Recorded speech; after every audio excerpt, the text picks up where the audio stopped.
In the vast landscape of television, few shows have managed to captivate audiences and leave an indelible mark on popular culture quite like The X-Files. Since its debut in 1993, this groundbreaking sci-fi drama series has proven to be a resounding success, captivating viewers with its unique blend of paranormal investigations, government conspiracies, and complex character dynamics. Over the course of its 11-season run and 2 movies, The X-Files not only garnered a devoted fan base but also achieved critical acclaim, revolutionizing the television landscape and paving the way for a new era of serialized storytelling. With its intricate mythology, compelling storytelling, and unforgettable characters, The X-Files remains an enduring symbol of television excellence and continues to inspire and intrigue audiences to this day. Venturing beyond the realm of television, the franchise expanded its reach into the world of gaming, allowing fans to immerse themselves in the enigmatic universe of Mulder and Scully. From the very beginning, it was clear that the compelling narrative and intricate mysteries of the show were a perfect fit for the interactive medium. The X-Files games took fans on thrilling adventures, putting them in the shoes of the iconic FBI agents as they delved into supernatural phenomena, unexplained cases, and treacherous conspiracies. With their unique blend of suspense, investigation, and puzzle solving, these games allowed players to experience firsthand the exhilaration and intrigue that made the television series so beloved. From standalone adventures to immersive episodic releases, the games provided a captivating extension of the franchise, delivering an interactive and immersive experience that kept fans engrossed in the paranormal world long after the final credits rolled on the TV screen. In this video analysis, we'll be delving into the haunting world of The X-Files Resist or Serve. Beware, there are spoilers ahead.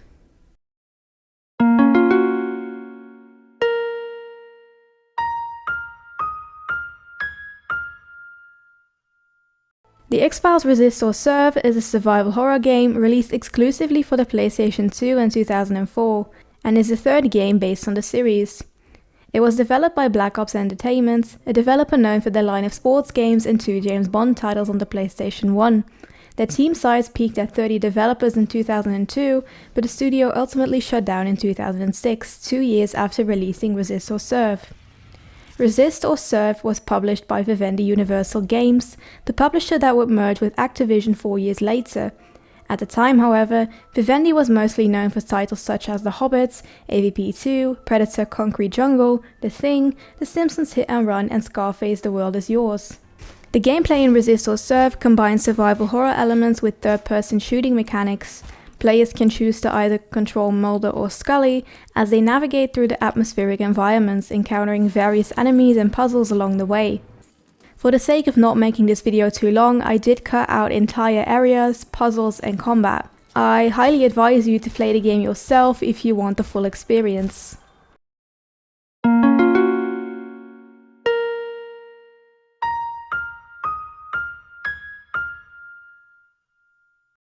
Meet Fox Mulder, a complex character known for his unwavering pursuit of the truth in the supernatural and paranormal. As an FBI agent, Mulder's reputation is defined by his investigation into unsolved and often bizarre cases involving unexplained phenomena, alien encounters, government conspiracies, and paranormal occurrences. Mulder's obsession with these X-Files cases stems from his own personal history. When he was a child, his younger sister Samantha was mysteriously abducted, an event that has haunted him throughout his life and serves as the driving force behind his dedication to uncovering the hidden truths the government and other institutions attempted to keep hidden. Mulder's personality is a blend of wit, sarcasm, and introspection. His sense of humor often serves as a coping mechanism in the face of overwhelming odds and the often bizarre nature of the cases he investigates. Despite his pursuit of the extraordinary, he remains grounded in his commitment to justice and a search for answers.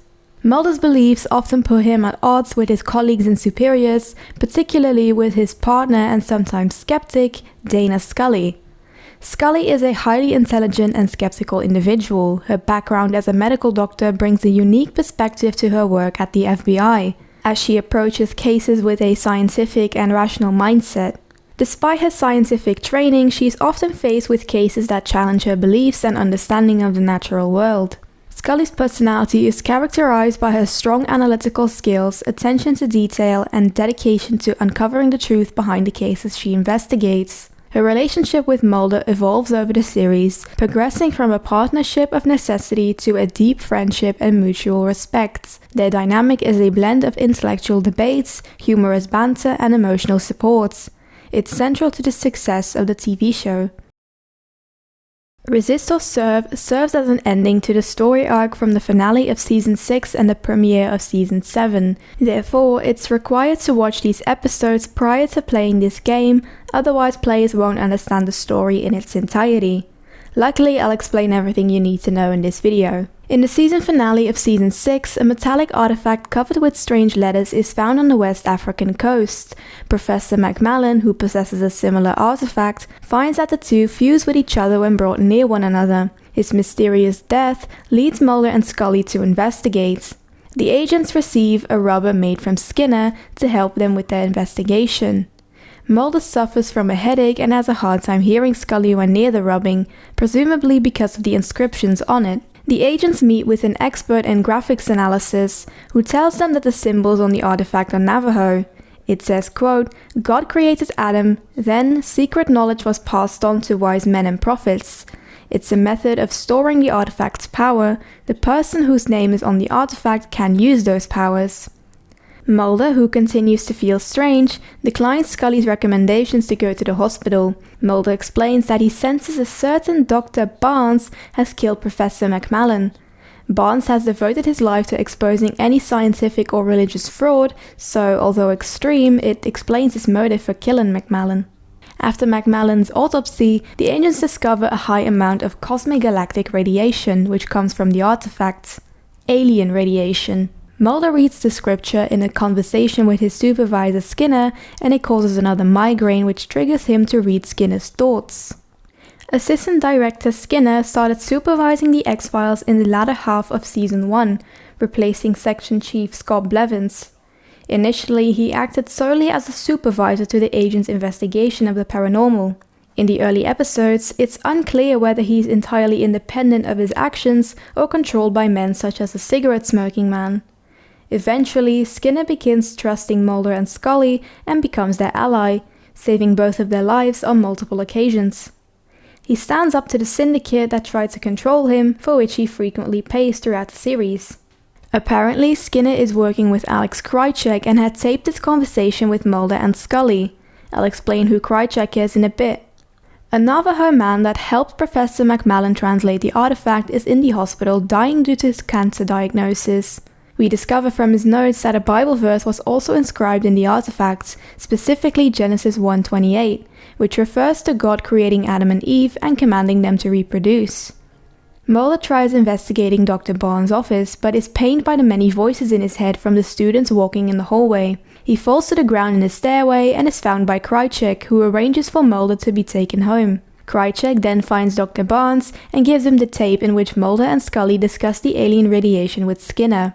Scully finds a Professor Sandos, a colleague of McMallen. He tells her that he believes aliens wrote the Bible. Scully calls Mulder, who's lying in his bed, and explains that the artifact contains Bible verses, that our ancestors were aliens, and that they created mankind, and that every piece of human history links back to the extraterrestrials. Towards the end of the episode, Mulder is being held in the hospital's psychiatry wing in a padded cell and is displaying abnormal brain activity, claiming he can read other people's thoughts. Due to the activity in his temporal lobe, he's extremely violent and can't be treated yet. In the hallway, Scully realizes Skinner is working with the enemy. Professor Sandos has translated the remaining letters on the artifact. They are coordinates, a map of our genetic makeup, of every gene and every chromosome. While explaining this to Scully over a phone call, Sandos is shot by Krycek. Scully has no other lead except for the coast where they found the original artifacts. Men working for McMallen have found what they believe to be another piece. Except, this isn't a piece of an artifact, it's an entire alien spaceship. Skinner visits Mulder in his cell to try and calm him down, but is immediately attacked. That is until he realizes Mulder was faking his episode. Skinner reaches into his pocket and finds a piece of Mulder's hospital gown, with the words "Help me" written in blood. A colleague explains it's the ship warning us not to interfere. Skinner visits Mulder in his room where he has calmed down. Mulder cannot speak yet, but writes down the name Krichkow, signaling to Skinner that he should get the man involved. Michael Krichkow first appeared on the show in the final episode of Season 4, in which he was an employee of the Department of Defense who claimed to know the entire truth behind a government conspiracy involving aliens. He acted as a whistleblower by helping Mulder uncover the truth. Scully keeps trying to translate the text on the alien ship, but is visited by Dr. Barnes. He tells her he wants to translate it instead. Skinner picks Krichkow up from his apartment and they visit Mulder. Krichkow believes Mulder has alien-induced mind-reading abilities and tells Skinner to inject the agent with medicine. Mulder has been given the wrong treatment and both him and Krichkow are aware of this. The whistleblower mentions a remote viewing study conducted by the CIA where patients were given the same medicine to calm down their psychic abilities. Mulder is temporarily cured and tells Skinner he's aware of his involvement with Krycek and that he knows he's being threatened by the henchman. Scully confirms that the ship has alien powers and is the source of all the unnatural phenomena happening. A large drawing on the ship describes the Quran's passage of the Last Judgment. The Day of Judgment is one of the 5 cardinal beliefs of Muslims. At Doomsday, all people will die and then be resurrected to be judged according to the records kept in 2 books. A person's good deeds recorded in one book and evil deeds in the other. The weight of the books tied around a person's neck will determine whether the person goes to paradise or to hell. Because the alien ship contains passages from multiple religions, we can confirm that they taught us what religion is. Barnes threatens Scully and tells her no one is leaving before him. Luckily, the agent knocks the man out and gets on the first flight home. When Barnes awakes, he kills a local worker to leave no witnesses. Later that night, he hears a strange noise outside and is killed by the same worker who has now turned into a zombie. Barnes' body is found by local police the next day. Skinner and Krichkow perform the remote viewing test on Mulder. The test shows that Mulder is telepathically able to predict on which screen a UFO appears.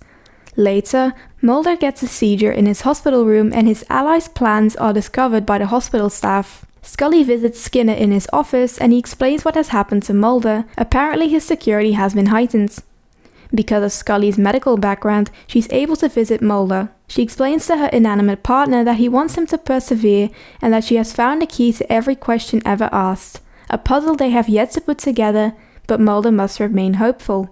In the next episode, Mulder's mother visits Mulder in the hospital, telling him she loves him and leaves. Mulder notices the cigarette-smoking man standing in the corner of the room. In his first appearance in the series, the cigarette-smoking man, also referred to as Cancer Man, oversees Scully's briefing and debriefing and later disposes of evidence Mulder and Scully had brought back from their investigations of an alien abduction. With the smoking man hiding the truth from the public, Mulder seeks to reveal it. This leads to a rivalry that lasts until the end of the series. In later seasons, it is revealed that he's a member of a group known as the Syndicate, a shadowy organization within the United States government. The Syndicate, operating at the highest levels of power, concealed from the world a plan by an alien species to colonize and repopulate the planet. To carry out murder, cover-ups, sabotage, and other projects, the Syndicate used an unknown number of henchmen commonly referred to as the Man in Black, Alex Krycek being an example. The cigarette-smoking man tells Mulder that a mother knows what's best for her son and reveals to him that Mulder is his son before giving him an injection. He tells Mulder to get up and they leave the hospital. Meanwhile, Scully, she and Skinner are later notified that Mulder has left the hospital and Skinner tells her he's distancing himself from the situation. He believes he's helping Mulder by stepping away. Mulder and Cancer Man are driving through the night and Mulder is told by his father that he'll become a man without a name, just like him. He is advised not to tell Scully as it will only endanger her. This is now a kind of witness protection, for lack of a better word. The men arrive at Mulder's new address and Cigarette Man walks away from the car, leaving Mulder alone. Scully watches the camera footage from the hospital and sees Mulder's mother talking to his father. She now realizes Cancer Man is involved. A Navajo book is sent to Scully. It contains the artifact's remaining translations. It speaks of a sixth extinction, an apocalypse. The book explains everything that happened in Africa and speaks of a man who will save humanity from the upcoming apocalypse, which has to be Mulder. The Navajo believe his gift is protection from the upcoming plague. Scully suspects Skinner sent her the book, so she immediately heads to his office only to find him being attacked. She chases the attacker but ultimately loses him. She visits Krichkow and accuses him of leaking the secret information about the spaceship. He confesses that he sent the data about human genetics to the government's health department to have them check what has happened to Mulder. The data is proof of what he has become, biologically alien. The next day, Mulder learns that in his new life he has a relationship with Diana Fowley. In the show, Fowley has a complex background that intertwines with Mulder and Scully.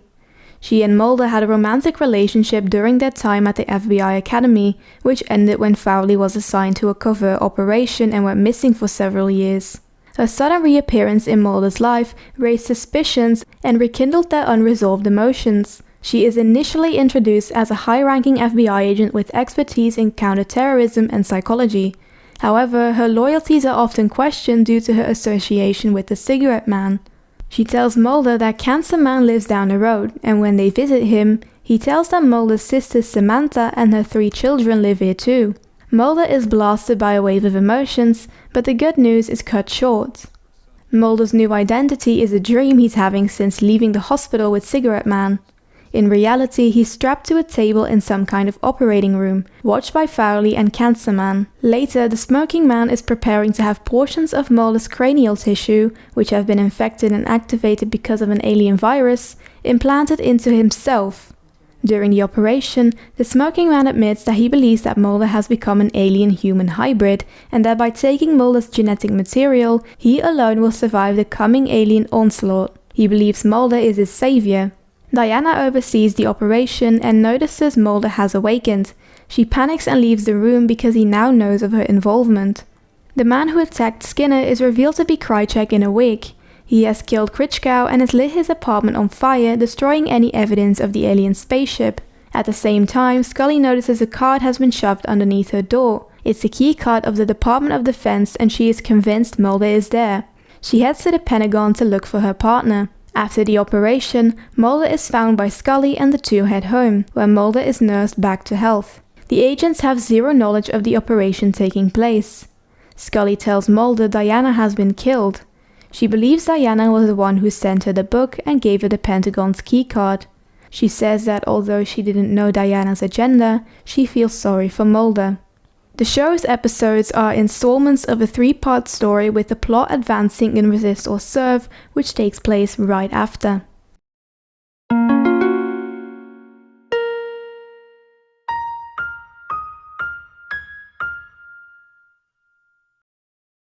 As mentioned earlier, players are able to play as 2 agents, just not in the same walkthrough.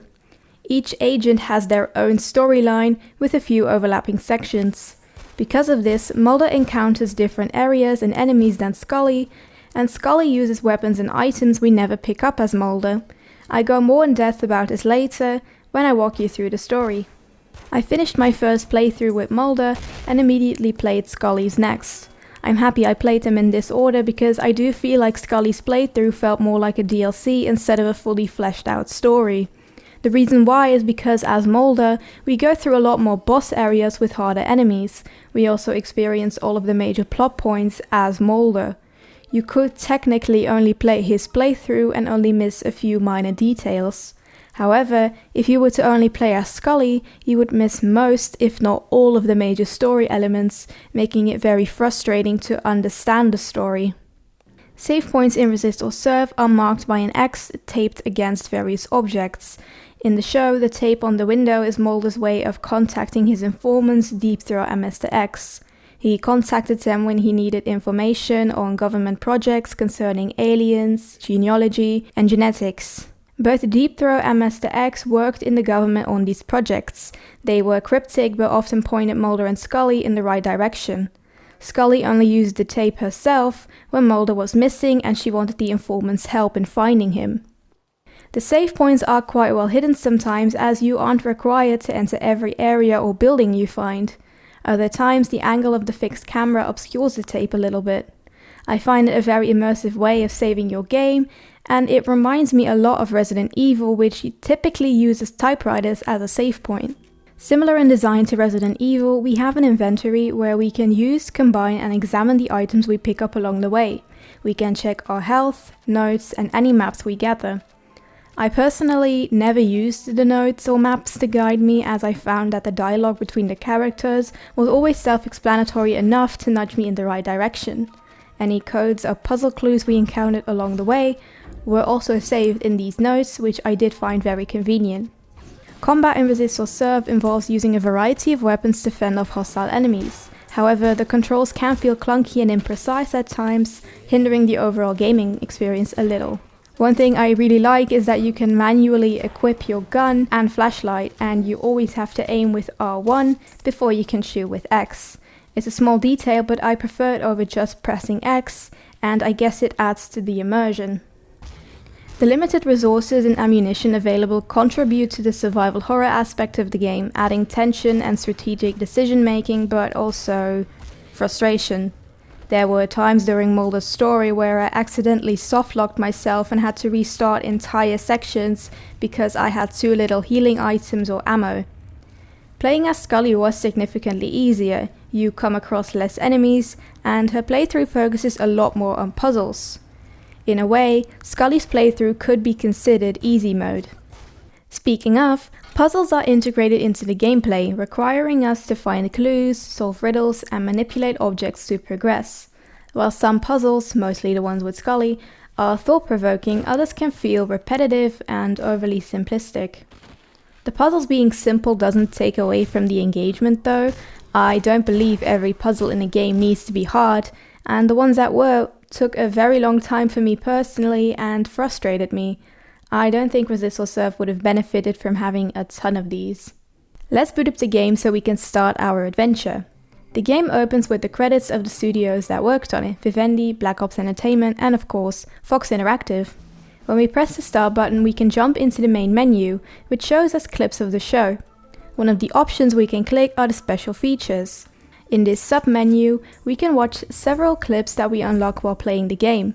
These clips range from the game's trailer to B-roll footage of the actors recording their voice lines. We also unlock concept and storyboard art, character cards, and the final notes, which become available when finishing the story. Resist or Serve is an episodic video game, consisting of 3 episodes, each containing 2 acts. Each level begins with the series' opening credit sequence, with the first one being Renaissance.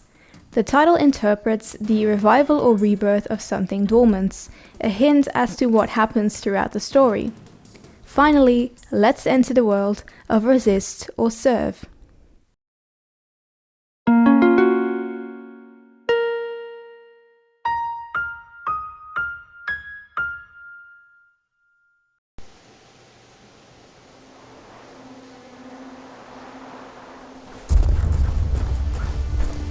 The day is June 30th, 1908. A husband and wife are running through the woods of Tunguska, Russia with their baby. The man guides his wife to a bright light he saw in the sky moments earlier. Вот оно! Это прекрасно. Это чудо! Знак Божий! Это становится большим. As they admire it, they notice that it's actually an aircraft nosediving towards the Earth's surface.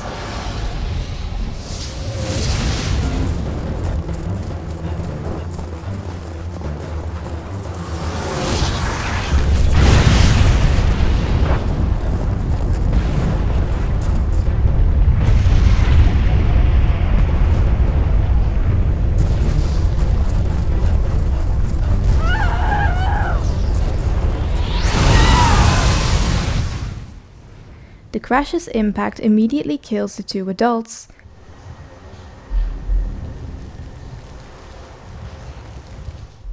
Miraculously, the baby survives. While it's crying out for its parents, a mysterious black substance crawls towards it, and we can assume this virus infects the child.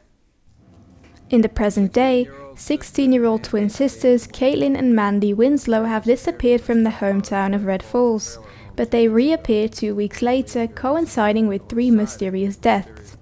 The suspect, Frank Hawthorne, died in a drunk driving crash 24 hours prior to the murders. Most of the residents believe that the girls, who are practitioners of witchcraft, revived Frank so he could commit the killings as a zombie. Special agents Mulder and Scully are sent to Red Falls to investigate this mysterious X-file. Those fingers in my hair, that sly come hither stared. Do I have to recite the rest of the lyrics? I got the joke, Mulder. Come on, Scully, you know the words. Sing with me. Their road trip comes to a stop when Scully notices an injured man lying on the road. Upon closer inspection, they see his badge and realize he's the sheriff's deputy. Mulder goes inside a nearby diner to find a phone signal, while Scully does her best to provide first aid. There's no phone signal in the diner. Turning around, Mulder notices the waitress who's banging on the jukebox, and not in a good way. She turns her head to him and we can see she seems infected. She throws a jukebox in front of the front entrance and blocks the door. The cutscene ends and we have to quickly draw a gun to try and arrest the woman. However, she's so aggressive that we end up shooting her. We check the back of the diner to find the chef being resurrected and attacking us. We kill him too and use his key to leave through the back door. Meanwhile, Scully tries to help the deputy, but he seemingly dies. As soon as she administers CPR, the cop attacks her. We shoot the deputy and try to escape before the zombie attacks us again. We climb over a dumpster and call our partner. Scully informs Mulder that she thought the deputy had died, but then attacked her out of nowhere. The agents agree that the Winslow twins are the culprit of these zombies and decide to meet at the sheriff's station to talk to Sheriff Smith, the person that contacted them in the first place. Mulder tells Scully he wants to investigate the surrounding area first and hangs up. He makes his way to the gas station behind the diner and finds multiple dead bodies lying around. While investigating the restroom, Mulder has a vision of Caitlin Winslow calling out for someone. The bodies outside have turned into zombies and we quickly get rid of them before progressing to the next area. The only building we can enter is the Wet Wired video store.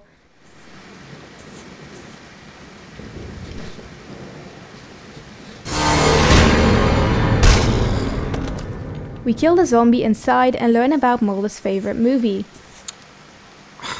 Ass Lover 36 is out already. We pick up a remote for an electronic gate and head back towards the gas station. There's a gate here which we can now open. We make our way across the parking lot and enter the Double Deuce bar. There's a hot tub room in the back of the bar, and when we head into one of the changing rooms, we find Caitlin's boyfriend Ricky dead on the floor with a camcorder next to him. The two teenagers were seemingly filming an adult movie when Sheriff Smith walked in and brutally killed Ricky with what must have been the same shotgun that killed his deputy.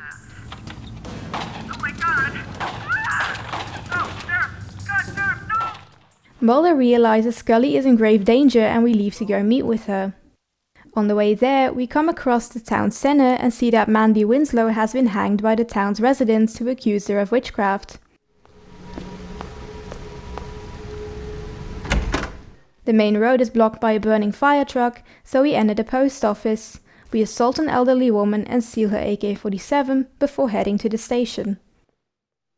Meanwhile, Scully is already there. Once inside the sheriff's office, she discovers it has been turned upside down. She talks to Chaco, a detained drunk citizen who believes the Winslow twins were witches who caused the zombification of Red Falls. He tells her he's suspicious of the sheriff, who had taken Mandy to the station to protect her from the mob forming outside. We notice Chaco's empty bottle of pills and discover he takes medicine which helps prevent seizures, coma, and even death due to his alcohol abuse. They're turning the town into something not good. Sheriff is letting them do it, too. Do you know where Sheriff Smith is? Oh, he's crazy. Locks me up for booze. Lets witches run loose. He had one of them here, trying to protect her. They got her, though. Sir, how long have you been in here without your medicine? Too long. I haven't had a woman, either. You will die without your medicine. Do you have more? Top of the TV at home. The trailer park south of here. You one of them witches? You're making it very hard for me to want to save you. I'm going to get your medicine, okay? Get into bed. We head to his home in the trailer park, steal his lighter, pick up his meds, and head back to the station, where we see Mulder is getting attacked by the deputy we shot at the diner.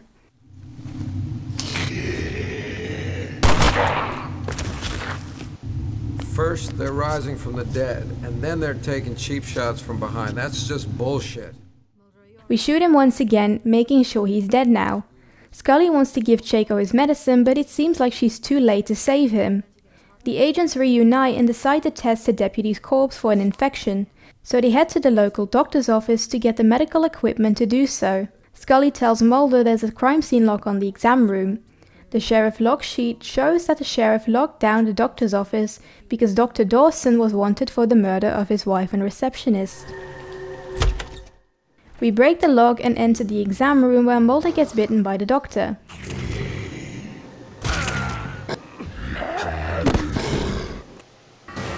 Mulder, you're hurt. He bit you. I don't think I'm doing so good, Scully. Mulder, you're infected. I have to find out if the doctor passed some kind of toxin into your system. I'll make sure you have room to work. Scully, who's also a medical doctor, performs an autopsy on the zombie to manufacture an antidote.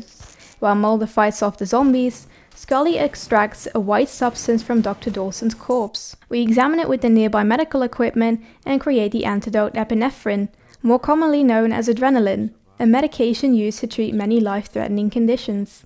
The agents conclude that they now have a cure for the zombies, but Scully, being typical Scully, still doesn't believe there's anything paranormal going on. Mulder explains that he's had a vision of Caitlin back at the gas station and that he believes she's still alive. Because the doctor's office is quite close to the trailer park, Scully suggests checking out the girl's home. Inside the trailer, we find Mandy's diary and the keys to her stepfather's garage. The last entry in Mandy's diary mentions a building called the Wheelhouse, a safe house her and her sister use. The agents decide to split up. Scully goes to check out the garage, while Mulder goes to the Wheelhouse. Hector's garage seems to be connected to the gas station we pass with Mulder. The key from the trailer unlocks the employees-only door and allows Scully to head inside. On the table next to the door we pick up a shiny Magnum, probably Hector's. We press the car lift's button to look for clues, but discover our first boss fight of the game, a zombie Hector still laying on his creeper. Because of the wheels underneath his corpse, he can quickly zoom across the room in a straight line. We don't have time to draw a weapon, so instead we use the car lift to deal damage. We drop the lift on him 3 times and kill him. A cabinet opens and we find a scissor jack and a cigar box containing Caitlin's work key and leave the gas station. In the meantime, Mulder enters the wheelhouse, climbs a few ladders and reaches the attic.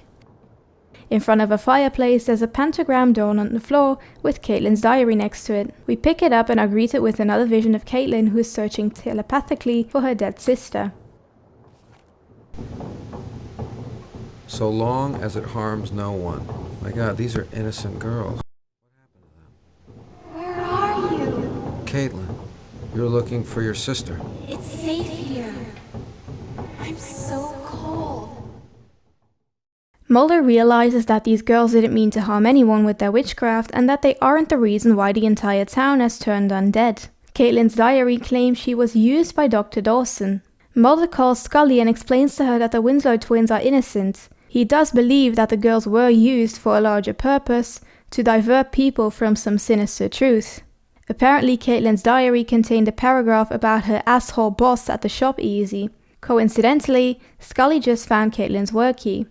Since the main road is blocked, the pair decide to meet up at the fire station to look for a way through to get to the northeast corner of town. You at the auto club? I've been waiting. I trust you're man enough to work that thing. Man enough. Oh, why do you hurt me, Scully? Ladies first.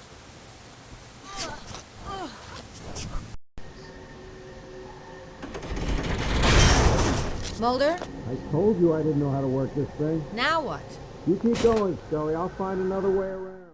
Scully makes her way through the fire station, killing any zombies still roaming around. It's here we encounter our first dog. The dogs in this game are absolutely ruthless. They run up and attack you when you least expect it, leaving you stun-locked and unable to defend yourself. We kill her after some effort, leave the fire station and head to Caitlin's workplace.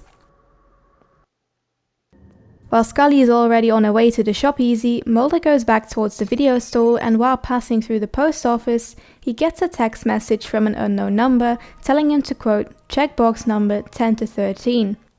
When we open the PO box, we find the famous stiletto device used in the TV show.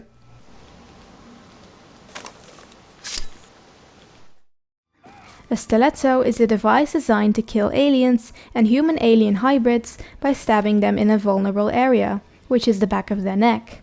Aliens in the X-Files are known to have the ability to heal their body remarkably fast, and using the stiletto is the only way they won't be able to regenerate their health. The only question that remains is, who put this here? Is someone looking out for Mulder?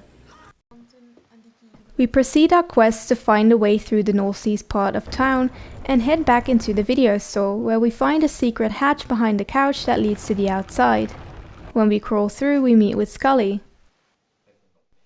Should I grab a shopping cart? Can you make a joke in every situation, Mulder? Maybe someone is making a joke of our situation. Look what I found.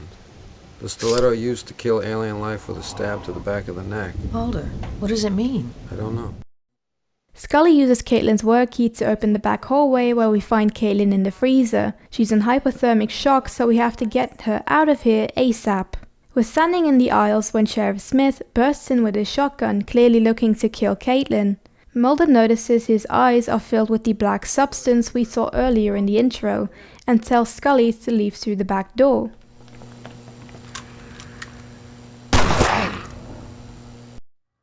It's time for our first boss fight as Mulder, and immediately we can tell that the sheriff isn't like a regular zombie. In fact, he's not a zombie at all. The first thing we notice as we evade his bullets is that the sheriff is emitting a strange purple glow. It brightens more and more until at one point Sheriff Smith stops in his tracks and shoots out a large laser beam. We shoot him until he's nearly dead and ultimately kill him by stabbing him in the back with the stiletto. While Mulder defends them from the sheriff, Scully and Caitlin leave through the back door. As we're outside, Caitlin immediately runs away out of sheer panic. We follow her inside a tunnel, and when we come out the other side, it seems like we've entered a western village. At the other side of town, we enter the graveyard and find Caitlin standing in a mausoleum. Caitlin, I'm a doctor. I can help you. Scully tells Caitlin she's a medical doctor and that she can help her. Caitlin then explains that she thinks Scully is untrustworthy and says doctors always use her. Suddenly, she starts vomiting a black liquid, the same black liquid the sheriff had in his eyes. It's highly important that we don't touch it, so we quickly make a run for it. Behind the mausoleum, we find a small vent in the wall which we can open with some bolt cutters we found earlier. We climb inside and escape through the other end, where we are discovered by a stranger. Son of a bitch.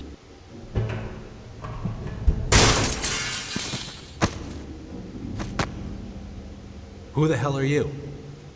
Simultaneously, Mulder finishes fighting the sheriff, picks up his shotgun and walks around to the outside, to the back door of the shop easy. Scully and Caitlin aren't here, but we figured they might have headed into the tunnel. We walk down the main road of the old town and head towards a bridge where we see some skylights in the distance and find Caitlin all by herself. Caitlin? What happened to you? Scully! Scully! As Mulder regains consciousness, Scully and the stranger explain that we're in an old fallout shelter from the Cold War. The stranger explains it's the only safe place from those damned witches. Mulder explains that Mandy and Caitlin are both dead, by hanging and by suspected hypothermia respectively. He goes on to explain that the twins have a supernatural psychic connection and asks what the large building with the skylights was. The stranger, who we now know is John Gilnitz, says it's the abandoned sanitarium in the mountains named the Briar Lake Institute. Mulder asks Scully if she's ever heard of a Dr. Aaron Greenberg.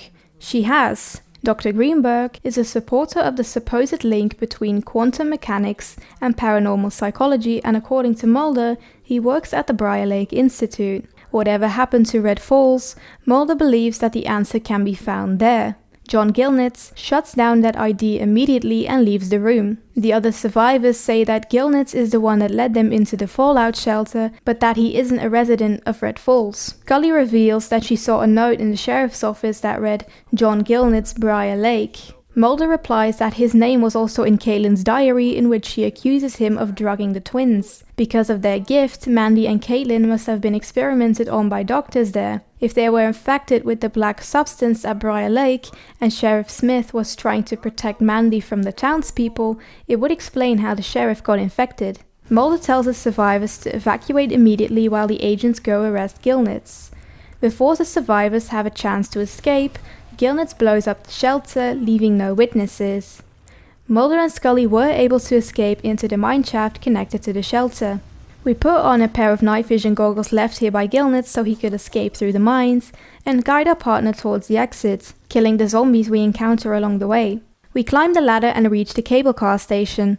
Inside, we see that Gilnitz has sabotaged the electricity. We solve a quick puzzle to power the cable car and head up to Briar Lake. That was fun. I think the fun is just beginning, Scully. At last, we arrive at Briar Lake and head towards the large building.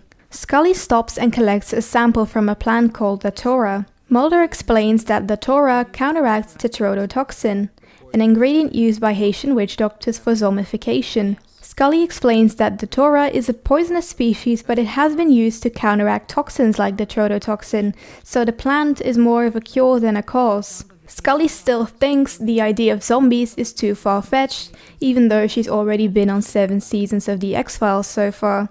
I guess we don't need Scully believing for plot convenience in this episode. We head inside the Institute and look for Aaron Greenberg's office. When we enter, a small earthquake shakes the building. It seems like we're close to the source of the illness. We steal Dr. Greenberg's badge from a coat in his office, while Scully finds John Gilnitz listed under personal records under something called Project Resonance, and so is Dr. Dawson. Frank Hawthorne, the drunk driver that we first suspected of the murders, is also filed under the project. Mulder connects the dots and explains that Frank Hawthorne was Patient Zero, the first zombie in Red Falls. The virus that infected him must have had something to do with Briar Lake. They manufactured the virus here? At a facility you believe is dedicated to parapsychology. For what purpose? I don't know. Is there any data on Caitlin or Mandy Winslow? I can't get into patient files. I need a security password. Gilnitz and Greenberg have to be around here somewhere, so we leave the office to go look for them while Scully gathers more evidence. We use Greenberg's badge to enter a restricted area and find another computer to call for backup.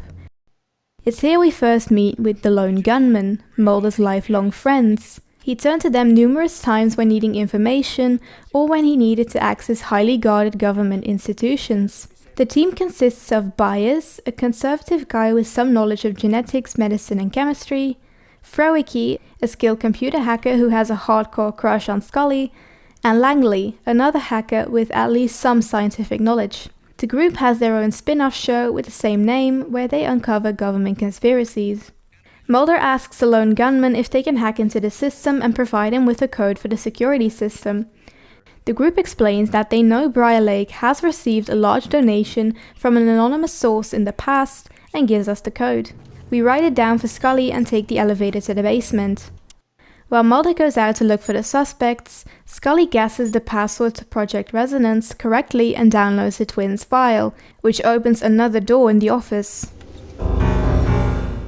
We head inside and find a hidden door which leads to the employees-only wing Mulder was just in. Scully calls Mulder, who just hopped in the elevator, and tells him about her findings.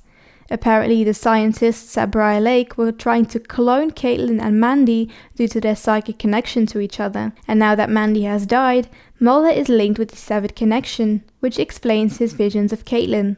Inside the basement, Mulder finds a room that has containers filled with mysterious black substance and calls Scully, who's excited to hear they finally have hard evidence. He asks her to come check it out while we head deeper into the laboratorium. An energy blast shoots through the building and revives some dead bodies. Making our way through the underground lab, we come across a large open room with some kind of containment unit which holds Caitlin. Except, this doesn't seem to be Caitlin, at least not the one we know. Another boss battle occurs, but this one isn't too hard though. The Caitlin clone has the same attacks as the sheriff, except she doesn't have a shotgun. We run around in circles to avoid being hit by her laser beam and shoot her until she crumbles to the ground. Mulder doesn't kill her off with a stiletto, which is odd because the clones are made with the black oil. Doesn't that make them hybrids?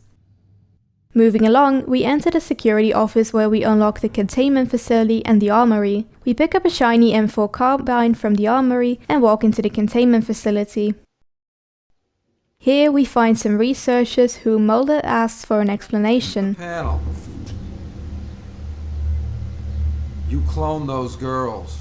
You infected them with black oil, an alien virus, and made genetic Gilnitz appears and knocks him to the ground and threatens to kill him before being shot by none other than Alex Krycek. You know a lot of things, Agent Mulder, and now I'm gonna kill you. Krycek shoots the researchers, leaving no witnesses, and tells Mulder he's the one that put the stiletto in the P.O. box for Mulder to find. He continues to explain that there's a war out there, and that Briar Lake's anonymous source wants to create the clones to fight the enemy. You got the gift I left for you, Mulder? In Red Falls in the post office? What kind of game are you playing? You know this isn't a game. Take a look at what's happening down there. This is a war. And these fools, they've tried to defeat the devil by creating Frankenstein's monster. Meanwhile, Scully's elevator gets hit by the energy blast too. She quickly climbs out and enters the hallway of the second floor. We must find Mulder immediately. In the rooms we investigate, we obtain a vaccination gun, empty chemical darts, and a psychometer, a device used to measure psychological activity. When we enter the double doors on the bottom of the screen, we find 6 prisoners, all injected with the black oil. They are highly aggressive and have superhuman strength. Take notice of the cell door locking mechanism on the wall. It's best we keep these enemies in their cells for now. We proceed further into the facility and pick up a tube of metal epoxy in the security room. In a room near it, we locate Dr. Greenberg, who appears to have been tortured for an extended period of time. His crime was that he aided the twins in escaping from Briar Lake. Before he dies, he tells us all answers to Project Resonance are in the Institute's observatory, and that he has hidden a key somewhere in a chamber. Resonance. Take it and go from here. Get away. I'm a medical doctor. I can help you. Key. I hid the key from them. Back in the chamber. Leave this place before it's too late. We leave and enter a nearby room where a disfigured corpse lays on an autopsy table surrounded by vats of chemicals. A note next to the man reveals that he's a freakish attempt at cloning a human. A chart lists a drug cocktail that can instantly kill this creature by acute liver failure, but we need to draw some kidney fluid to manufacture the proper doses. We perform another autopsy and analyze the toxin. Once we have the proper doses, we take an empty beaker and manufacture our zombie cure. We fill our empty darts and load our vaccination gun, which we can now use to kill the superhumans we found earlier.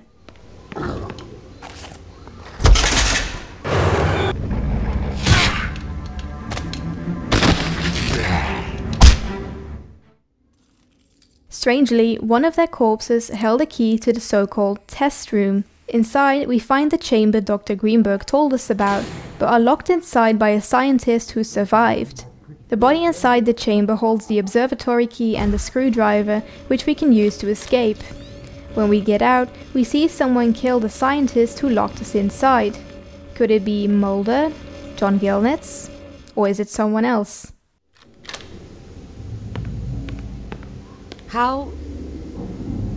Who's here? We make haste and head up to the observatory where we find an encrypted disk, the answer to Project Resonance. On the radio transmitter, we hear a man asking for answers as to why Briar Lake isn't responding. He appears shocked and panicked when he hears Scully ask for an immediate evacuation and hangs up. Briar Lake, re-establish link. We're waiting for a progress report. What is your situation? Are you in danger? Alpha, this is Briar Lake. We require assistance. Who is this? Immediate disaster relief is needed at Red Falls, Colorado. This is a federal emergency. Ending transmission. Who is this? We only have one door left in the facility to explore, and in this room we find a panel on the floor. We craft a makeshift handle with our tube of metal epoxy and open it. Scully climbs down the ladder that appears and enters a hidden room which leads to the containment facility. Upon entering, we see that Alex Krycek is standing in front of Mulder. Before he can explain further, Scully holds Krycek at gunpoint so he'll drop his weapon. It's revealed that Krycek is the one who saved us from the chamber. Mulder slams his head against the window and asks him what's going on. Your future, Mulder. You want to keep talking in riddles, or do you want to tell me what it is? Inside that shell, they're breaking through. There's an artifact. It's alien, Mulder, and I know you feel it. Mulder?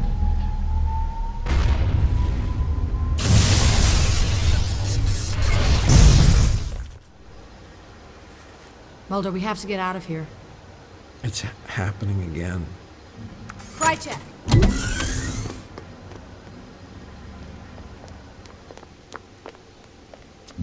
Mulder, come on. Mulder! We have a chance to escape, yet Mulder desperately wants to know what the artifact is. He kills zombie Gilnitz and the researchers and heads down. Her separation from Mulder leads Scully to the security office, where she once again unlocks the door to the containment facility and the armory. We pick up another M4 and head back to help Mulder. In the meantime, Mulder kills 3 clones using the same methods as he did earlier and goes to pick up the artifact. While doing so, we see a mysterious entity who uses its powers to summon 2 priest-like figures. They place pieces of the artifact inside themselves and blow up the wall to escape. You will return to me.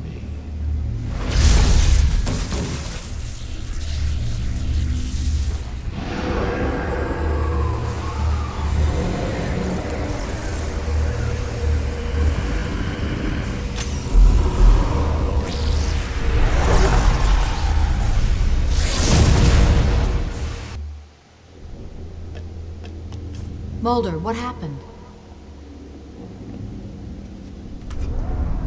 What is it? I don't know, but they've taken the artifact.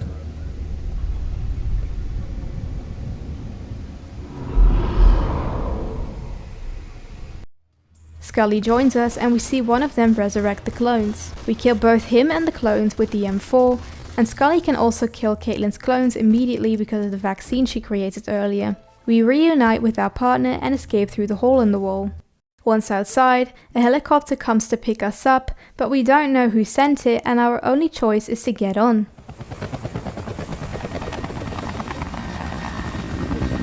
My God, Mulder, look. That's Red Falls. The whole town's in flames. The cover-up begins. We come away with nothing, Scully. What is that? I don't know, but I hope there are answers here.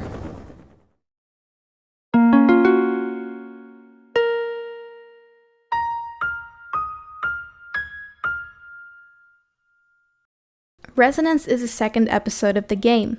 In physics, resonance is the occurrence of one object vibrating at the same natural frequency of a second object, which forces that second object into vibrational motion. The title is a reference for the occurrences in the game. Something happened to one person, which caused an effect on others.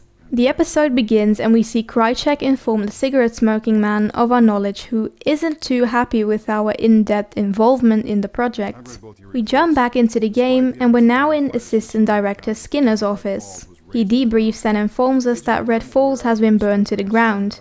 He questions Mulder's story about Alex Krycek being at the scene and the validity of the alien artifact which has now disappeared. An artifact emitting a blast shield strong enough to regenerate life in a 3-mile radius surrounding Briar Lake. Scully explains that we found the trodotoxin, which we believe could be responsible for the deaths in Red Falls. Somehow the alien artifact causes our nervous system to produce the toxin, turning the townsfolk into zombies, with the Datora plant being the cure. However, Skinner tells us that the hazmat crews scoured the institute but couldn't find any evidence. A well-funded program that gets a grade 8 cover-up. Skinner tells us that the bodies of the 3 original murder victims we went to investigate in the first place made it out of the fire and that they're being held in Quantico. Scully tells Skinner she'll head over to investigate the bodies. Skinner dismisses the meeting and advises us to get checked by a doctor since we were so close to the toxin. Mulder tells Scully he wants to hide the encrypted disk they found in Briar Lake's observatory from Skinner, not out of distrust of him, but out of distrust of who Skinner reports to. He doesn't want to involve the FBI into this out of fear that the government will find out we have knowledge of Project Resonance. Mulder believes Alex Krycek used the witchcraft story to lure the agents to Red Falls, and undoubtedly he had a hand in helping Dr. Greenberg, who helped the twins escape from Briar Lake, although Krycek probably had an ulterior motive. The clones that were manufactured out of the virus-infected genes of the twins appear to be psychic tools used to break through the outer shell of the artifact in the only way scientists deem possible. They never considered how to actually contain the energy. We walk down the hall to the elevator, passing Assistant Director Kirsch, who tells us this. I understand your X-file in Colorado didn't end well. In 1998, Kirsch attended a hearing at which he sat with other high-ranking FBI officials, including the speaker at the proceeding, Assistant Director Maslin. At Maslin's instruction, Kirsch was given supervisory responsibility for Agents Mulder and Scully while they underwent an upcoming probationary period. The duration was intended to test whether Agent Mulder would comply with orders to stop his association with the X-Files. After being lectured, we head to our basement office where the lone gunmen are waiting for us. They tell us they cracked the encrypted disk, but it wasn't easy. Once they broke through the firewall, they found the text within the disk to be in Russian. They tell Mulder to check it out, and he immediately notices the location, Tunguska, the location of a Siberian prison camp. In season 4 of the show, Mulder and Krycek hike through the forest of Tunguska, the same forest where a mysterious cosmic impact that occurred in the area in 1908 happened. The same forest from the intro to this game. The two men came across the prison camp but were captured by the Taskmasters and thrown into a gulag. Mulder was then infected with the alien virus. Mulder reads an article on the computer which states that the artifact was unearthed recently from an excavation site in Tunguska. The lone gunman found that the anonymous source that was funding the research at Briar Lake is a company called Rausch Biotechnologies, and that they are experimenting with the tetrodotoxin as well. Rausch Biotechnologies is a biotechnology firm connected to the military. It's a front for the syndicate and is involved in work on the human-alien hybrid project. The company is mentioned multiple times throughout the show, starting from season 6, so it doesn't make sense why both agents fail to recognize it in the game. The first time Rausch is mentioned in the show is when one of their employees is exposed to the black oil alien virus and an alien gestates and bursts from his body the next morning. A few hours after his death, a co-worker who arrived at his house is also attacked and killed by the newborn alien. In the game, it was probably Rausch's employee whom we heard on the radio transmitter. He must have ordered the evacuation and notified the syndicate. Mulder is left alone in his office, so he calls his informant Marita Covarrubias, a special representative of the United Nations. She has previously provided top-secret information to Mulder, assisting him while he investigated the X-Files. In the show, she is known for working with the cigarette-smoking man and the syndicate, but betrayed them on multiple occasions. Mulder asks her if she can help him. He sends her the file and they agree to meet at his place. We head home and hear there's someone at the front door, and when we open it, we're greeted by a very angry Scully. Scully, what did you find? What did I find? Mulder, you're hiding things from me. What are you talking about? There's something you're not telling me. What are you doing here? Scully, I called Marita Covarrubias. She can help us. You're a fool, Mulder. Do you really think you can trust her? Scully, what's wrong with you? What's wrong with me? Do you trust Marita Covarrubias more than me? Something's wrong. I want you to... We're blinded by Scully wanting to shoot us, so we channel our inner Han Solo and shoot first. Our intuition was correct as we see Scully morph into an alien bounty hunter. Bounty hunters are shape-shifting aliens who have the ability to disguise themselves as anyone. The bounty hunters were tasked by aliens with eliminating all proof of an alien presence already on Earth. You can see why Fox Mulder is one of their biggest enemies. Due to the toxic nature of their blood, which is the same black oil also found in the clones, although it happens to be green in these bounty hunters, I guess. Human exposure to it is fatal. Since these bounty hunters are alien, the only way to kill them is by stabbing them in the neck with a stiletto.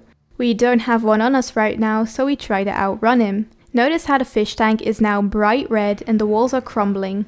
The walls are bouncing and we're having hallucinations. Yup, the toxin sure is having its effect on us. We make our way through a maze of looping hallways with aliens in them until we find a door that leads us to the FBI.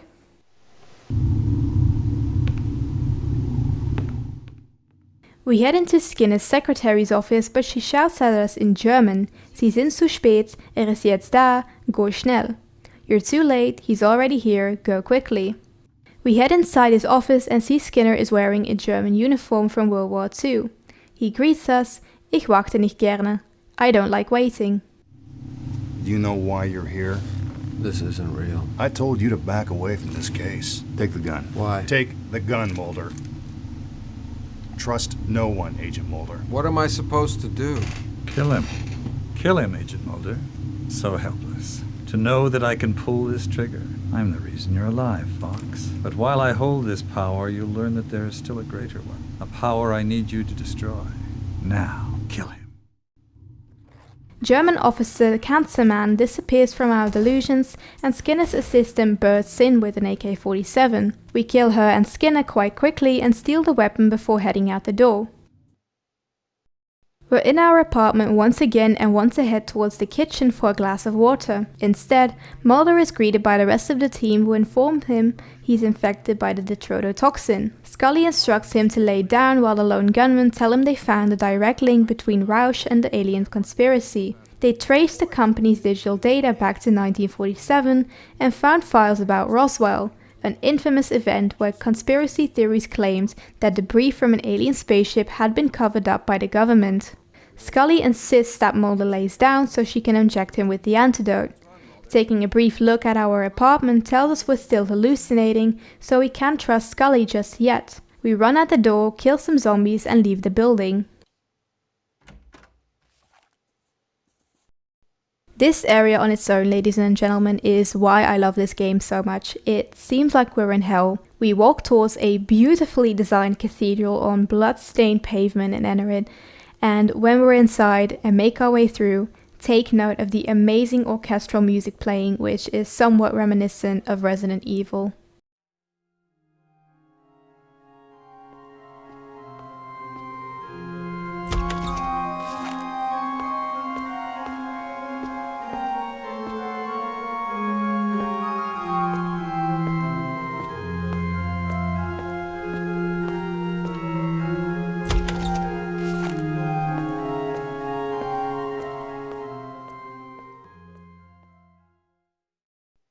In the altar room, we reunite with the mysterious entity from Red Falls.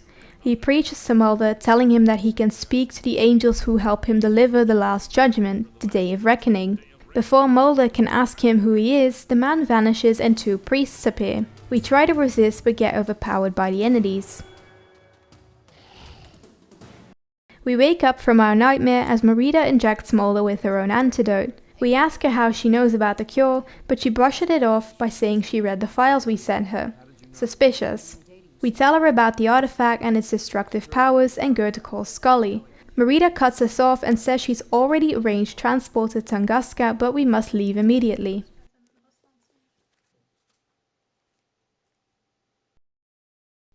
Meanwhile, Scully performs an autopsy on the Red Falls victim in Quantico. When we use a psychometer on the corpse, we notice the body is highly radioactive. We notice our vision blurring, just like Mulder in the doctor's office earlier, so we quickly manufacture the same antidote and administer it to ourselves. She calls Mulder and immediately informs him that they are infected by the poison that was manufactured at Briar Lake at lethal levels.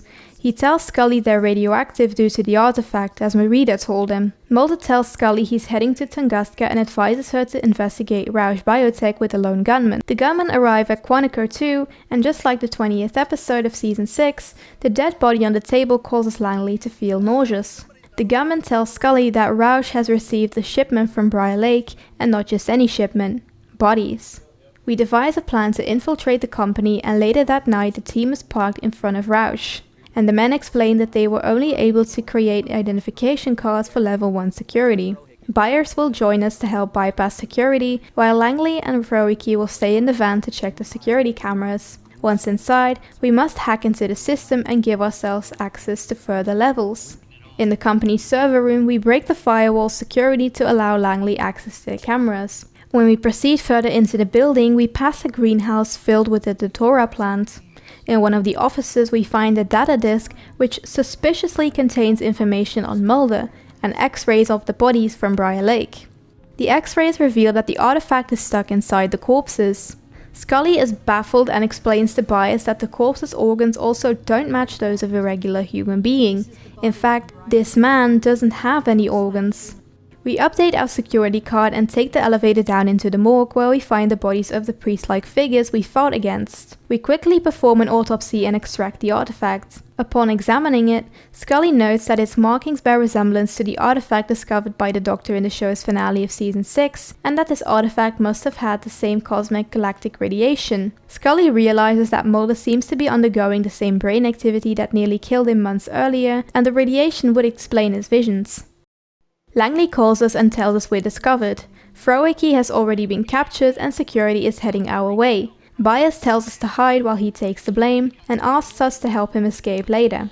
We quickly run into the morgue storage room where we find John Gilnett's body. Roush Biotech obviously accounts for their own. We go to hide underneath the table and prevent being found by the security guard. Once he leaves, we call Langley, who tells us he found our imprisoned friends being held in the cryolab. Unfortunately, the door to the lab can only be unlocked by handprint. Scully asks him if Gilnett is able to open it, to which Langley replies positively. The door to this cryo lab only opens with the scan palm print of someone who has top-level clearance, and I can't bypass the system from here. Langley, can you tell me if the name John Gilnett is in the system? Yes, Gilnett's John V. His handprint would do it, but... Oh, man, you're cutting that dude's hand off? Yes, Langley. That's both totally cool and completely sickening at the same time. No wonder Frowicki likes you. I don't think I could ever do what you just did. I gotta hand it to you. How about a hand for Agent Scully? Okay, Langley, enough. It was a good thing that Gilnett's guy was there to give you a hand. Maybe you should take a foot too, just in case. Might come in handy. Langley, where's the door? North end of the hall. Hands up, baby, hands up. Come on, hand jive. Langley, I swear, if you don't shut up, I'll take this hand and beat you with it. Fair enough.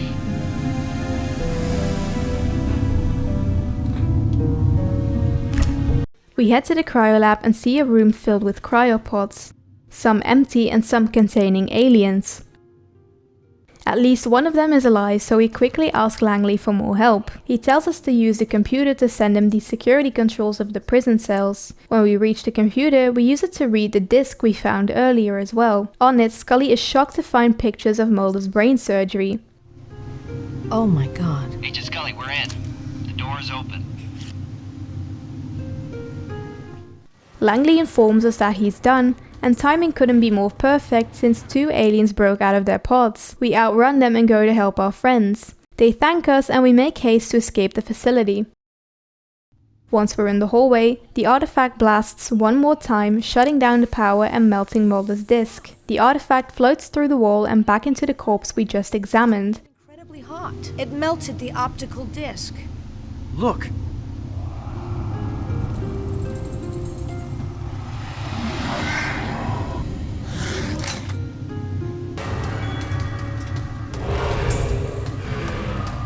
What in holy hell is that?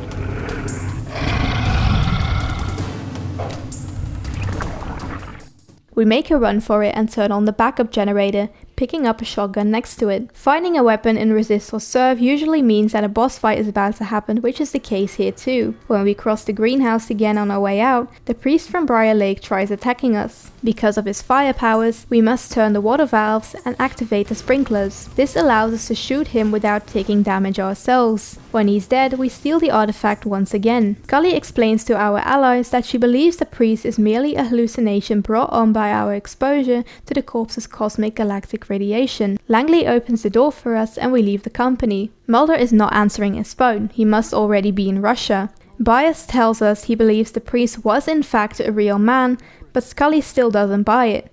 Instead, she worries about how Mulder's brain surgery fits into the events at Briar Lake. We meet with Skinner and tell him Mulder is in danger. Scully believes the Syndicate wanted him to go to Russia to uncover the truth, which can only mean trouble. Skinner tells us he's aware of Mulder's location, but that his transport plane has crashed. He gives us our travel documents and advises us to go help Mulder immediately. Thank you, sir. You knew they wanted him. For what? I've had no hard facts, Agent Scully, just bits and pieces. Signs were there that you both should have seen. Now just pray that you can still save him.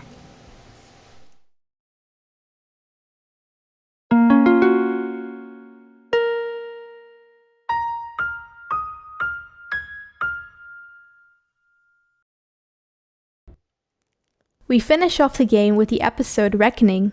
A reckoning is a payment for every wrong act and evil deed perpetrated by an entire organization. Most games end when the villain has been beaten by the hero, when a reckoning has happened. A fitting title. We cut to Mulder being woken up in the forest of Tunguska by Russian citizens who are all missing their left arm. They inform us that Mulder's plane crashed and that they helped him get to safety. The men stole our gun while we were unconscious, and Mulder explains that he must get to the prison camp. The Russians tell Mulder he knows what has to be done as one of them reaches for a hot blade. No. The smallpox scar is some kind of identification tag. You don't have to do this. Removing the arm does nothing. Мы спасаем тебе жизнь! This act isn't explained in the game, but it is in the show. I mentioned earlier that Krychek and Mulder go to Tunguska, where they are held captive. That is until Krychek maneuvers his own release. Apparently he was a mole for the Russians all along. Mulder attempted his own escape, taking Krychek with him. Krychek then separated into the woods, only to encounter a strange group of Russians, all of whom had missing left arms. The men amputated Krychek's arm as well to keep him from being used in the black oil experiments at the camp. The explanation of why they believe amputating their arm solves the problem is quite long and exhausting because the X-Files doesn't always explain itself cohesively.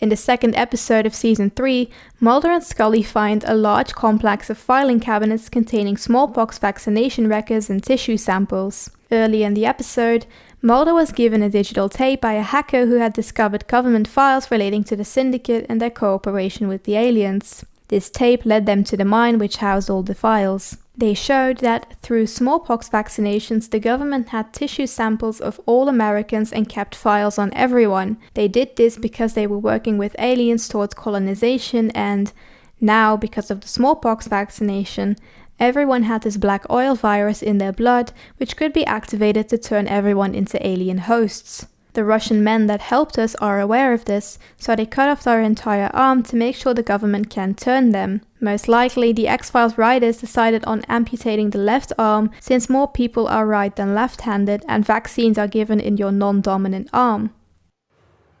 We jump back into the game and are immediately chased by the Russians who want to chop our arm off. Mulder outruns them and heads towards the prison camp.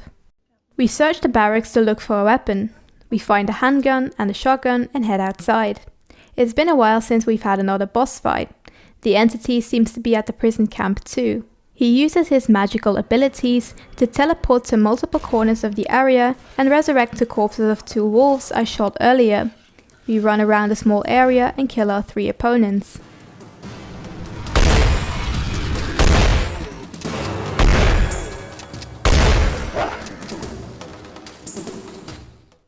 We head inside the only open door and walk into some sort of research facility. Marita calls us and informs us that Krychek and the cigarette-smoking man are in Tunguska too, and that we must leave immediately. Mulder accuses her of double-crossing him by informing the 2 of Mulder's location. Marita tells him that Scully is waiting for him in a helicopter outside and hangs up. We go back outside and inside a building, where we enter another room.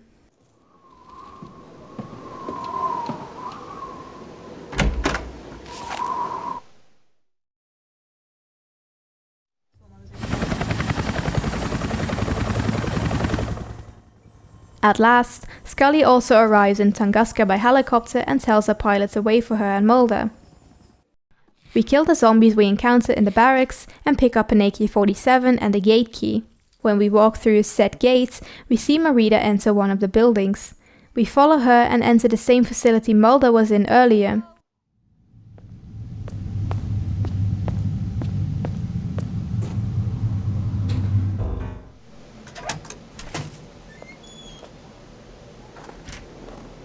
Krychek, stop there!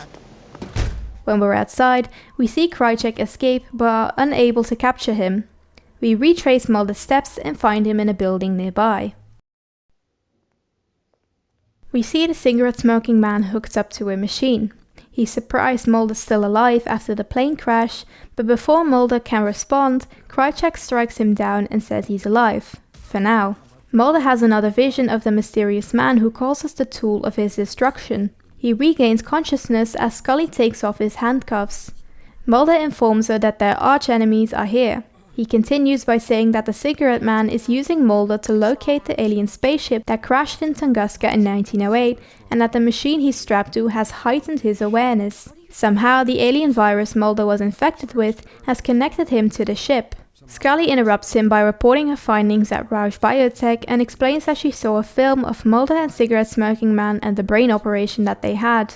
Cancer Man had genetic material taken from Mulder's brain and had it transferred to his own. Mulder explains that because they share a genetic connection, Cigarette Smoking Man would respond to the spaceship in the same way Mulder does. Because both men now hold the alien virus in their blood, Cancer Man must be using Mulder as some sort of cerebral guidance to the aircraft. The only reason why he would still need Mulder is because he wants Mulder to do the dirty work, hoping it would kill him in the process.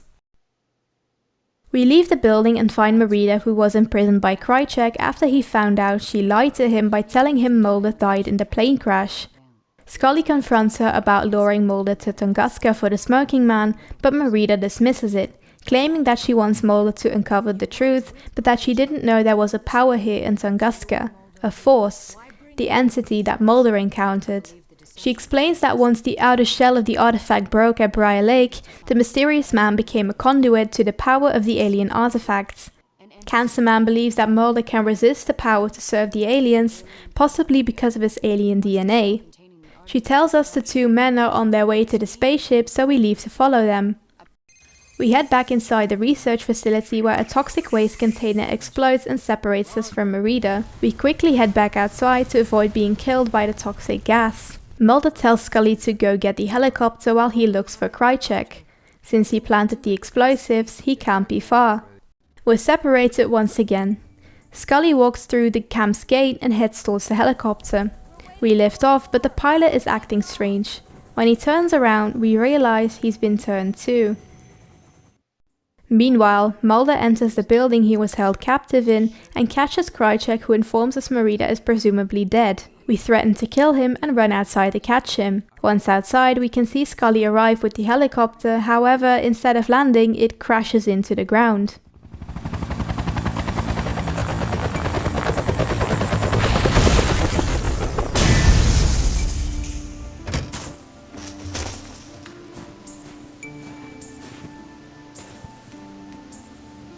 A dramatic entrance or a desperate cry for attention? There goes our ride out of here.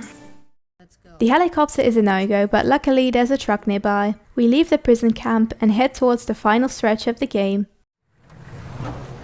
Mulder, what is this place? Some kind of old ruins. It looks like Krychek used this for a staging area. They're draining the lake. There are more ruins out there. The ship is buried within them, somewhere below the surface of the water. This is proof, Mulder. I was able to retrieve the alien fragment from Roush Biotech. If we study this fragment and it provides the evidence that we know it should, this is irrefutable proof of everything we've been searching for. The key to unlocking the answer to every question in the X-Files. What more do you hope to find here? The truth.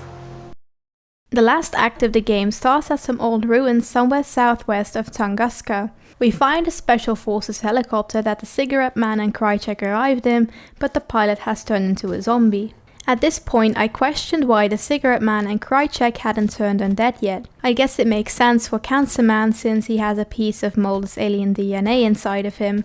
One explanation for Krychek would be that they were able to make an antidote before arriving in Tunguska. In Act 2, we sent Merida the encrypted files we found at Briar Lake, and we know that she was already working with the Syndicate at the time. She immediately came to Mulder's apartment to inject him with the antidote, but brushed off where she got it from. We can assume that Roush Biotech, the company used as a front by the Syndicate, developed the antidote for the alien virus long before Mulder and Scully were put on the Red Falls case. It explains how Krychek was able to help the twins escape Briar Lake, and how he came into contact with the infected townfolk without getting infected himself. We walk inside the ruins and find a small setup from the military. We take a look at the computer and find a sonar scan of a nearby monastery, seemingly built on an island. There's a speedboat nearby that we can use to reach it, but it needs fuel. We find an empty gas can in a small shed near our truck and get a rubber hose from the truck's hood. We go to fill the gas can with fuel, but it seems that our gas tank has ruptured. Luckily, the helicopter nearby does have some fuel left in it. We fill the boat's gas tank and make our way to the monastery.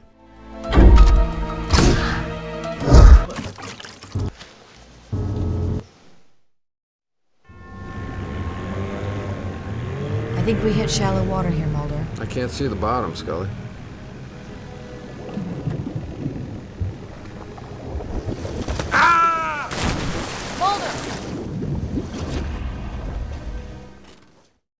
We're pulled down into the water by a mysterious kraken-esque creature and get separated once again. Mulder escapes from the creature and swims to the front entrance of the monastery. Once inside, we're greeted by a new enemy, rats. We walk into the main room and hear Krychek taunt us over some kind of intercom. We head left and walk out to the docks where we can see him waiting for us. We shoot him, but he runs away like the cowardly chicken he is, leading us up the bell tower. Reaching the top, we find Krychek's unconscious body on the ground with Cancer Man standing behind him. He tells us that he knocked Krychek out because he wanted to kill Mulder. He confirms there's an alien aircraft nearby, but that's not all. The vision in our mind is the work of the cigarette man imagining the entity. He claims he wanted to open the door for Mulder to guide him to the monastery. Mulder falls to his knees, but before he passes out, he's given one last piece of advice. Alien life in that ship, waiting to be reawoken.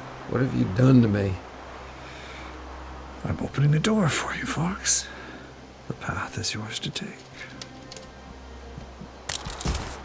But to reach the end, you must listen to this advice. Resist or serve.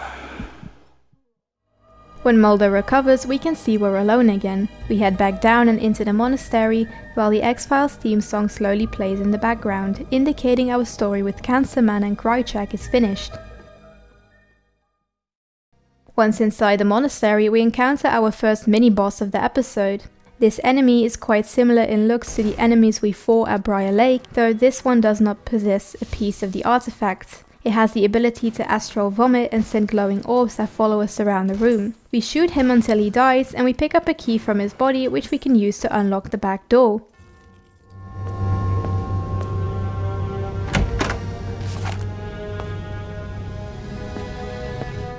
We put on our night vision goggles and climb down the ladder. We walk through the church's catacombs and kill any zombies we encounter. Noticing the fallen over coffins, it's likely the zombies crawled out of their final resting places once the artifact arrived in Tunguska.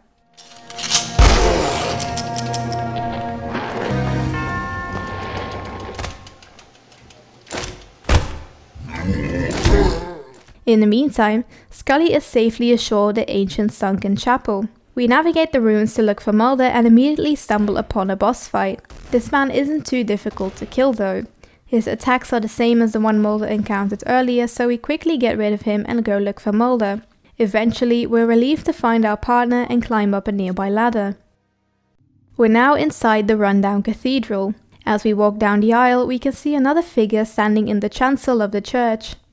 As we approach it, we notice he's the head monk of the monastery, the man in Mulder's visions. The monk is infected by the black oil and has been granted the power of the artifact. The special forces sent here by Krychek have fallen under control of the entity, the mass delirium weakening their will and making them susceptible to his power. The entity instructs the 4 soldiers kneeling before him to shoot us with their AKs. We quickly dispose of them and steal their guns while the organ music heard earlier plays in the background.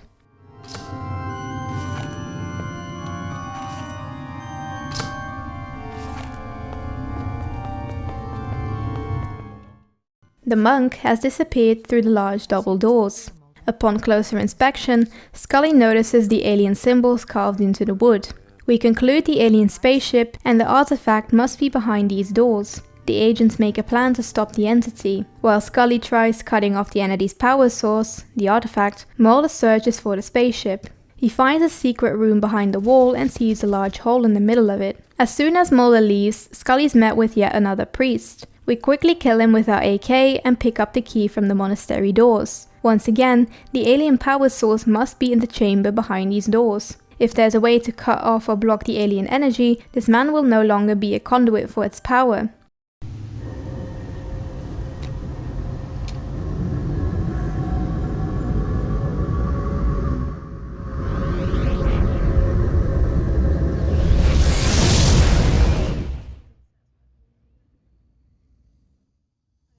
We head inside and find an incomplete artifact floating in the middle of the room. We insert the piece we found at Roush Biotech and are immediately met with a high level of radiation and a blast. The artifact lowers into the ground and the entity appears once again. He revives some zombies nearby and attacks us. After some struggling, we kill them but were severely injured. We go look for Mulder so we can escape. Meanwhile, Mulder walks towards the hole in the ground and he hears several voices whispering to him, which causes him to fall into the hole.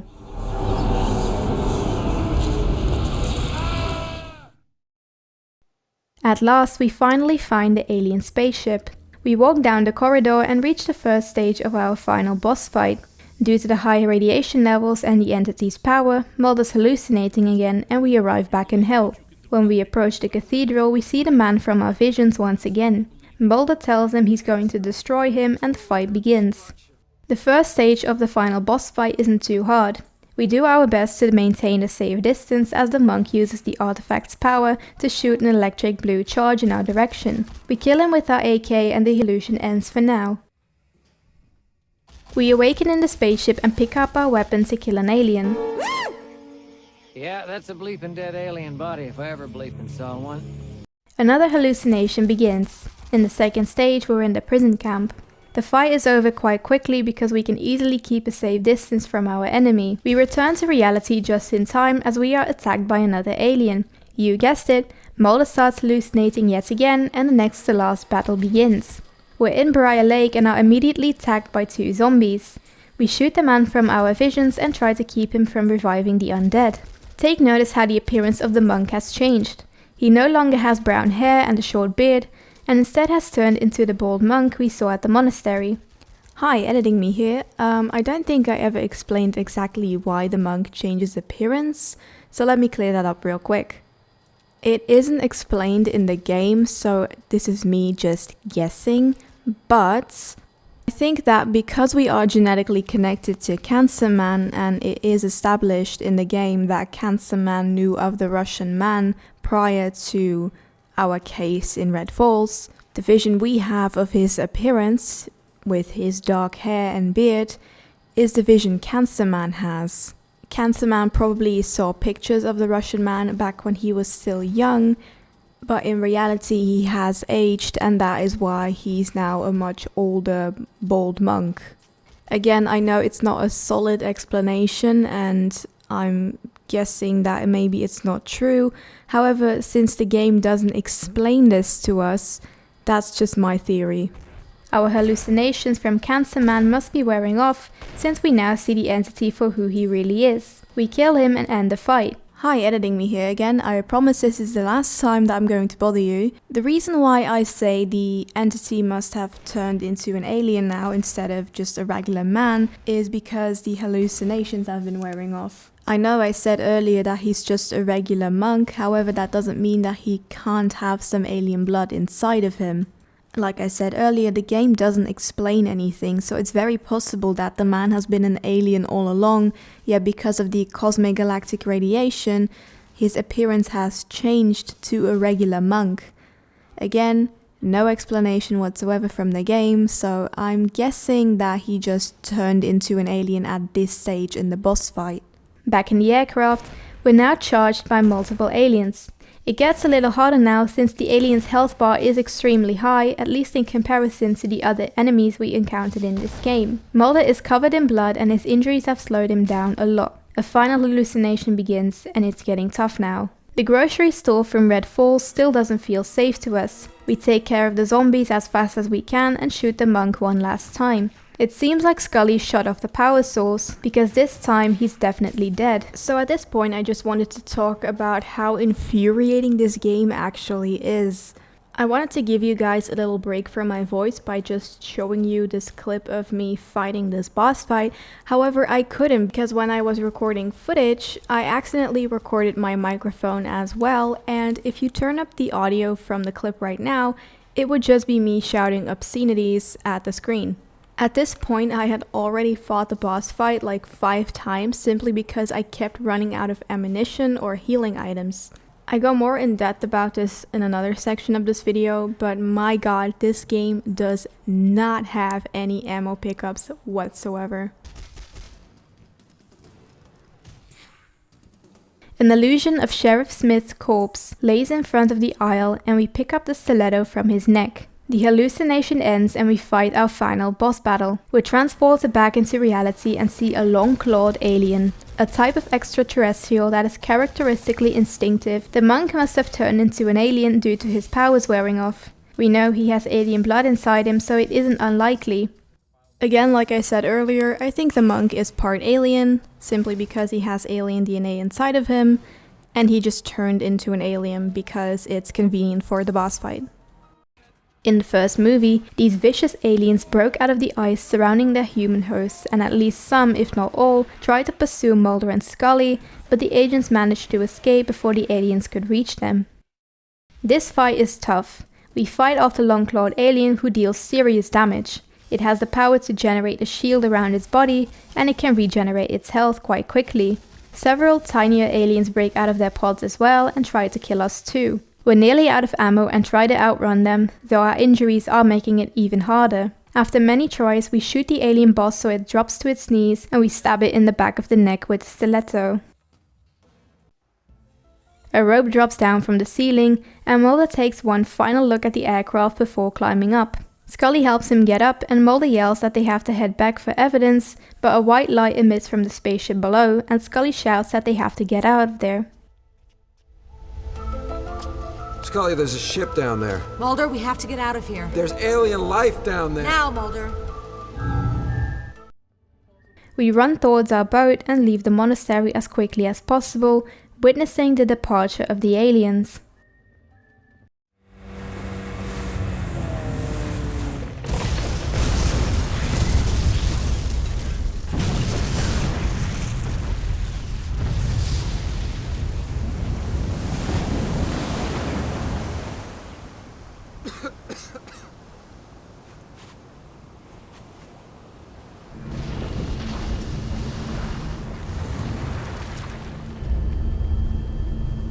Scully.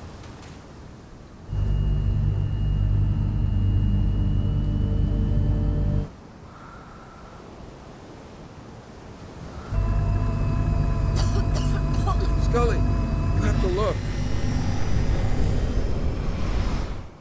Mulder. What happened? Well...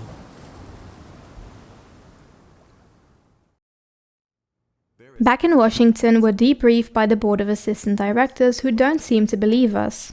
Why not? Well, there's simply no benefit for them to side with Mulder and Scully. They have no interest in being called crazy themselves, their jobs might be endangered, and there's little benefit that can be derived from agreeing with the agents. Since disagreeing with them would mean maintaining the status quo, the FBI chooses that course of action. The narrative requires it.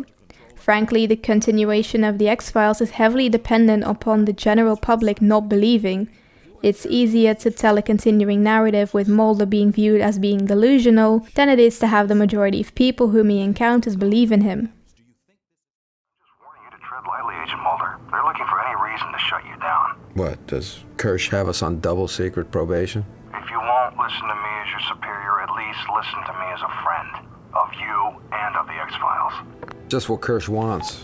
He keeps making us and Skinner look foolish. He'll ride this pony right to a promotion. The men behind this get what they want, a story of necessary and plausible denial, and we get sent back to the basement with the dunce caps on. Do you really believe that, Mulder? Is there no victory that you can take from this? We stopped them. I know it's not over, but we stopped them from winning this battle. How many more people would have died if we had failed? And the smoking man, Krychek. These men were left with nothing. I want to believe that, Scully, I do. But now you're right. As long as we're together, it's a victory.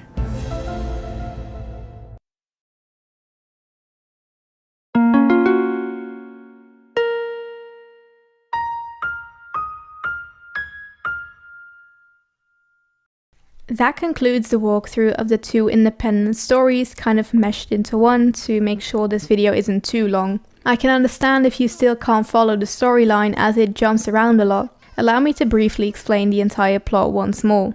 Over the course of this investigation, the agents have been exposed to incredible doses of radiation, a cosmic galactic radiation only found outside of our solar system, that has stimulated production of a dangerous toxin in their minds and bodies. While there is no doubt that this element has skewed the reality their minds have struggled to process, Mulder and Scully cannot deny the unbelievable truths they have witnessed. On June 30th, 1908, an object fell from the southeastern Siberian sky in a cataclysmic event, a spacecraft that ejected an alien power source during its crash. Sometime during the past year, a Russian excavation at the dig site in Tunguska unearthed an artifact, an alien energy source inside of an impenetrable shell.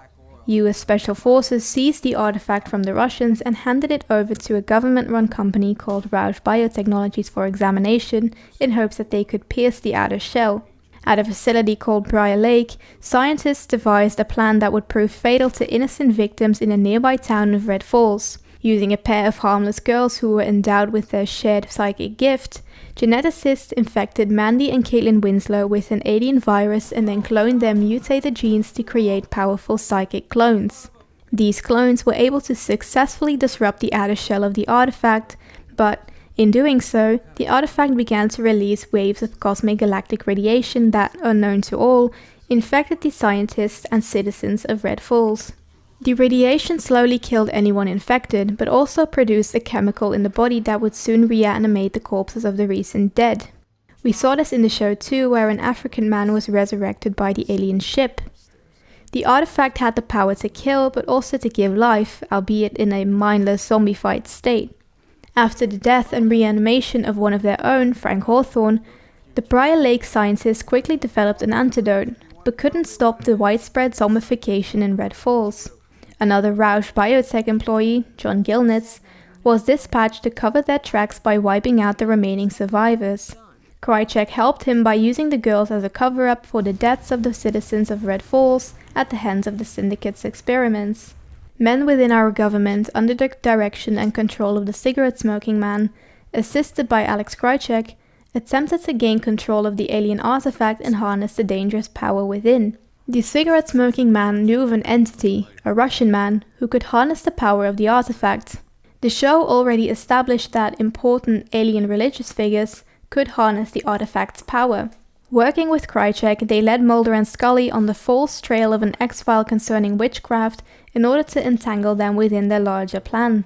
Because Mulder was infected with the alien black oil virus in Tunguska and had shown a heightened psychic awareness when in contact with the alien artifact, Cancer Man believed he could sacrifice him to weaken the entity. Not only was Mulder being used to find the spaceship, but to defeat this vessel of alien power as well. This Russian man was somehow able to act as a conduit for the alien power to control an army of psychic characters and the undead. This entity and Mulder at times were joined on the same psychic planes within each other's mind. We conclude that he came into contact with the alien virus in an infant stage. The entity was the baby we saw in the intro. He believed, with religious intensity, that the return of the alien power source to the spacecraft would awaken his, quote, angels and bring them down from the heavens. He was right.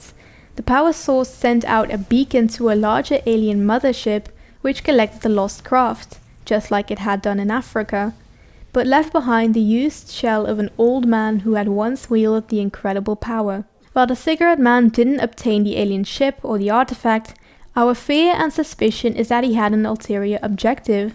If the Russian man Mulder was connected with was a conduit for alien power, could his body be manipulated and used as a weapon by those who steer it? We can only hope that this man was obliterated along with his monastery in the wake of the departing alien spacecraft, and that his body did not fall into the hands of Cancer Man. At the end of the game, Mulder sees the UFO rise up from the building and ascend into space, while a weakened Scully slowly awakens, not having seen it. Back at the FBI, the board of assistant directors dismisses our claims of having witnessed alien life, and the story ends. Ultimately, Resist or Serve finishes the story arc of the finale of Season 6 and the premiere of Season 7.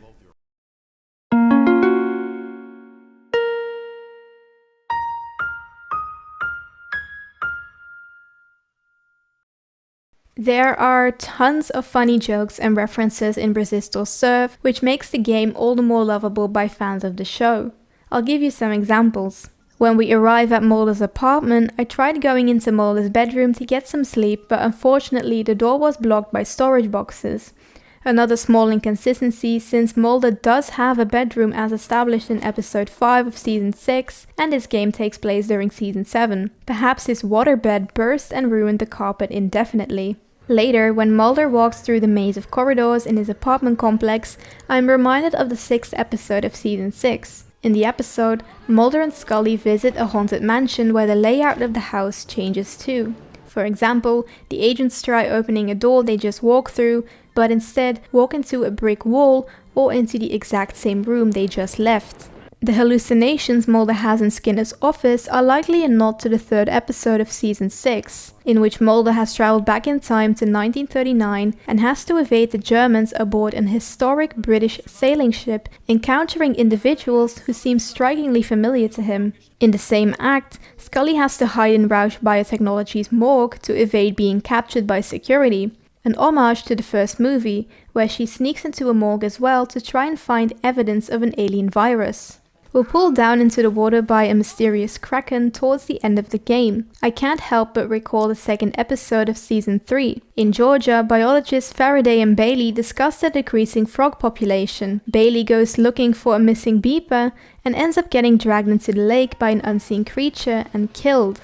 Mulder and Scully drive down to investigate. Mulder tells Scully that a Boy Scout troop leader has also disappeared near the lake. Scully soon finds that Mulder believes Big Blue, a plesiosaur-like cryptid, is responsible. The agents rent a boat and head out into the lake. Their boat is quickly struck by something and sinks. The two find a large rock to climb upon and talk for a while about Mulder's quest to catch Big Blue and the book Moby Dick. Mulder thinks the drop in the frog supply has caused Big Blue to move closer to shore and seek alternative food sources. Faraday is soon attacked but manages to make it out alive. Mulder chases the attacker into the woods and fires at it, revealing it to be an alligator. Mulder is disappointed that the killer ended up being an alligator and not Big Blue, and as the agents leave, Big Blue swims nearby in the lake, unnoticed.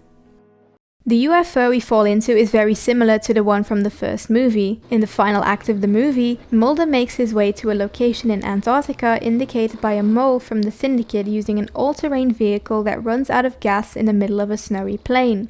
Mulder notices he's not far from the given location and starts walking until a stream of vapor gushes from what appears to be a vent leading to a buried structure. Mulder descends through the vent and finds a gigantic complex installation exhibiting intricate piping and alien technology. Dozens of infected men and women stand frozen in cryopods, some of them hosting a fully formed alien being showing through their torso. It's safe to assume that the cryopod design from the game is inspired by the one from the movie. The ending to Resist or Serve is quite similar to that of the movie as well. In the movie, Mulder starts looking at every cryopod until he finds Scully in one of them. Breaking the icy pod, he treats Scully with a vaccine which has a contaminating effect on the whole cryopod system.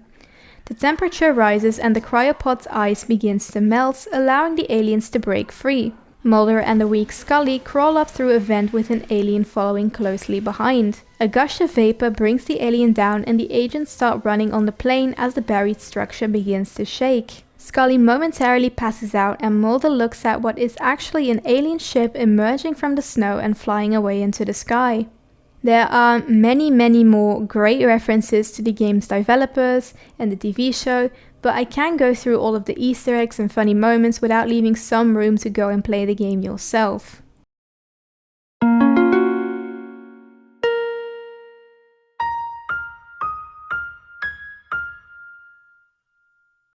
All in all, Resist or Serve is a beautiful homage to the show and executes the gameplay well. It really feels as if you're playing through 3 episodes that could have happened in the series. It's a hidden gem that I believe many fans would enjoy, and I highly recommend the game if you want more of the X-Files. Unfortunately, every game has its flaws, and Resist or Serve is no different. Because of the fixed camera angles and the lack of lighting, it's easy to miss key items in the environment.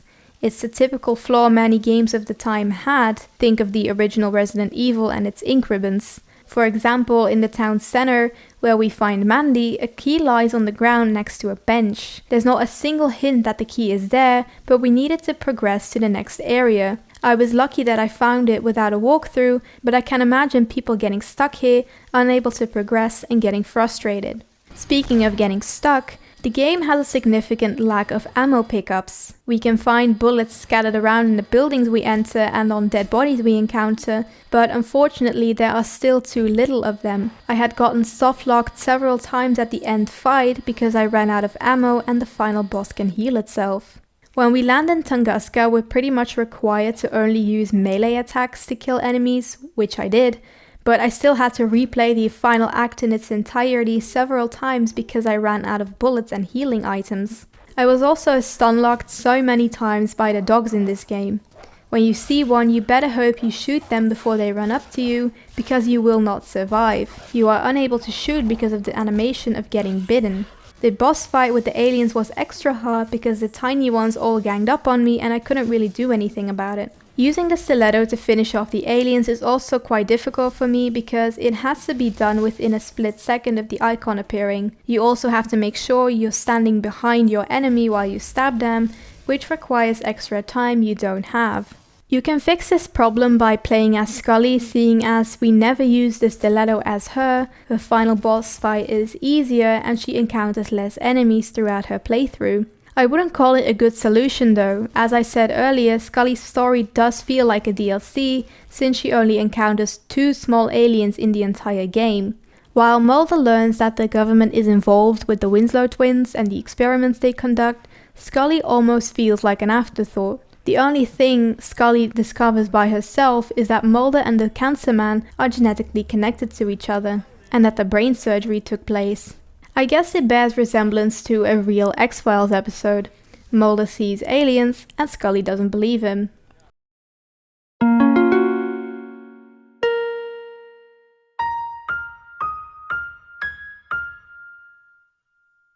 Upon release, Resist or Serve was met with a lot of bad reviews, calling it a Resident Evil clone. But does being a clone of a successful game make it bad? Plenty of great games are clones of an already established idea. Simpsons Hit and Run is a GTA clone. SpongeBob Battle for Bikini Bottom is a Mario 64 clone. Jedi Fallen Order is a Dark Souls clone. Shadow of Mordor copies the Batman Arkham series, and every third-person shooter is essentially a copy of Fade to Black. What do all these great games have in common with Resist or Serve?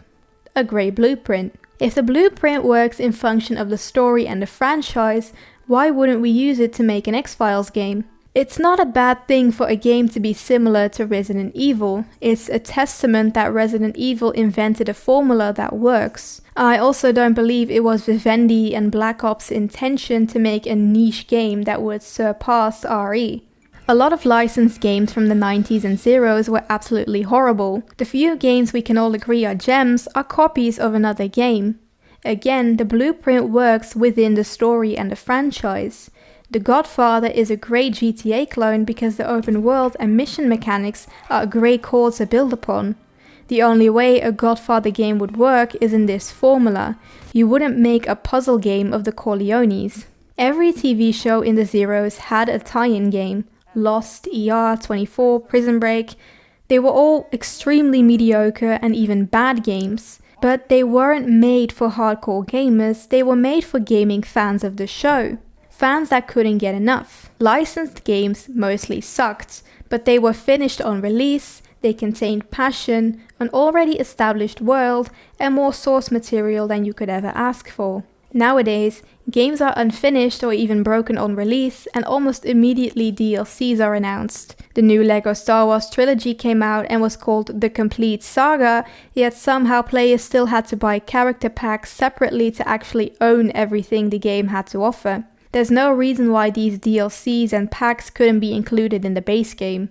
I love that Resist or Serve is a finished product with so much love, passion and drive put into it by the creators. It's a hidden gem in a landscape of bad licensed games, and it deserves praise for making the blueprint work extremely well. In today's video game culture, we almost don't get licensed games anymore, which is a great shame since the ones that do release are mostly great.